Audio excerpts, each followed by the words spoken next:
Синфорд обвиняется по всем 4 разделам обвинительного заключения. Синфорд, австрийский адвокат, был назначен государственным советником в Австрии в мае 1937 года в результате нажима со стороны виновным по разделам 2, 3 и 4 обвинительного заключения и невиновным по разделу 1. Speer. Speer is indicted under all 4 counts. Speer joined the Nazi Party in 1932. In 1934, he was made Hitler's architect and became a close personal confidant. Shortly thereafter, he was made a department head in the German Labor Front. Speer is not guilty on counts 1 and 2, but is guilty under counts 3 and 4. Von Neurath. Von Neurath est inculpé des crimes visés par les 4 chefs d'accusation. Diplomate de carrière. Fischer supervised the German press of 2,300 daily newspapers. In pursuance of this function, he held daily press conferences to deliver the directives of the propaganda ministry to these papers. He was, however, subordinate to Dietrich, the Reich press chief, who was in turn a subordinate of Goebbels. It was Dietrich who received the directives to the press of Goebbels and other Reich ministers and prepared them as instructions, which he then handed to Fischer for the press. Fischer finds that Fischer is not guilty under this indictment and directs that he shall be discharged by the marshal when the tribunal presently adjourns.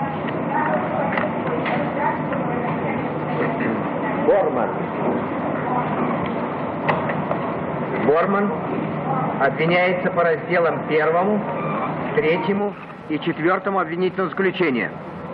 Он вступил в национал-социалистскую партию в 1925 году. В 1928 On any of the defendants, and while all the defendants are present, the tribunal takes the occasion to advise them that any applications for clemency to the Control Council must be lodged with the General Secretary of this tribunal within 4 days from today. The tribunal will now adjourn and will sit again at 10 minutes to 3.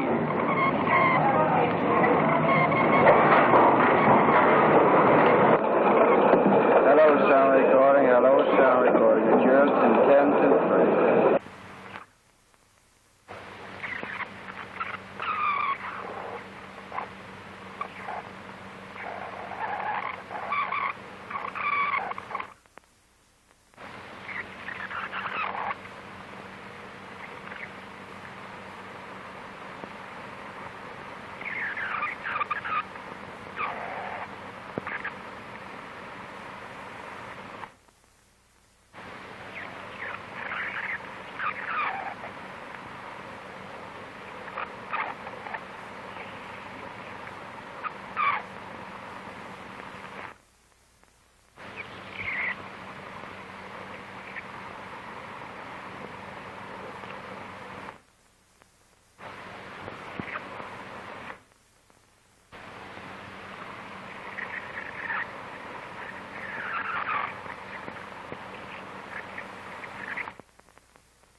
To refrain from forcing the Polish issue to the point of war. These were from President Roosevelt on the 24th and 25th of August. Его Святейшество Папы Римского 24 и 31 августа и от господина Даладье, премьер-министра Франции, 26 августа. Однако Гитлер остался глух к этим призывам.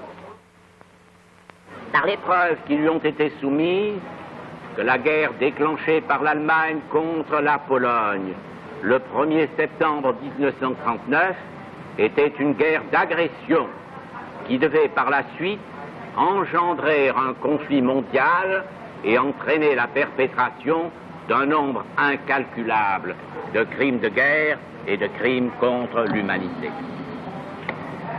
I now ask Monsieur Falco to continue the reading of the judgment. L'invasion du Danemark et de la Norvège. Elle n'en a pas davantage à l'heure actuelle. Quelques jours après, Dönitz rédigea un mémorandum traitant également de la question des bases norvégiennes et suggéra l'établissement d'un point d'appui à Trondheim et d'un dépôt de carburant à Narvik. Au même moment, Raeder écrivit à ce sujet à l'amiral Karst, qui lui fit remarquer l'intérêt qu'aurait l'Allemagne à occuper la côte norvégienne. Le 10 octobre, Raeder mit Hitler au courant des inconvénients qui résulteraient pour l'Allemagne d'une occupation de cette côte par les troupes britanniques. Pendant les mois d'octobre et de novembre, l'occupation éventuelle de la Norvège fit l'objet d'études menées par Raeder en collaboration avec l'organisation Rosenberg. Cette dernière était le bureau des affaires étrangères du parti nazi, et Rosenberg, en sa qualité de Reichsleiter, en avait la charge. Au début de décembre, Quisling, le traître norvégien notoire, se rendit à Berlin, où il fut reçu par Rosenberg et Raeder, auquel il soumit le plan d'un coup d'État en Norvège. Le 12 occupa la Norvège selon des plans établis bien avant les plans alliés, sur lesquels on s'appuie aujourd'hui pour invoquer le prétexte de la légitime défense. On a prétendu au surplus que dans ce cas, et conformément aux réserves formulées par diverses puissances signataires lors de la conclusion du pacte Briand-Kellogg, il appartenait à l'Allemagne de juger en dernier sort de la nécessité d'une action préventive. Mais si le droit international doit jamais devenir une réalité, la question de savoir si une action entreprise sous le prétexte de la légitime défense était de caractère agressif ou bien défensif devra faire l'objet d'une enquête appropriée et d'un arbitrage. Quant au Danemark,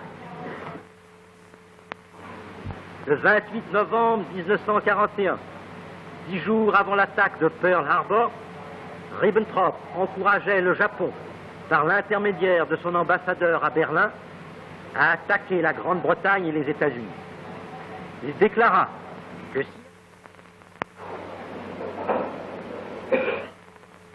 Recording attention has been called. Attention has been called. Start cutting.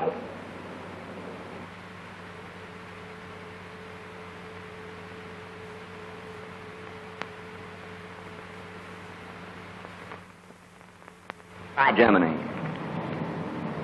The law of the Charter. The jurisdiction of the tribunal is defined in the agreement and charter, and the crimes coming within the jurisdiction of the tribunal, for which there shall be individual responsibility, are set out in Article 6.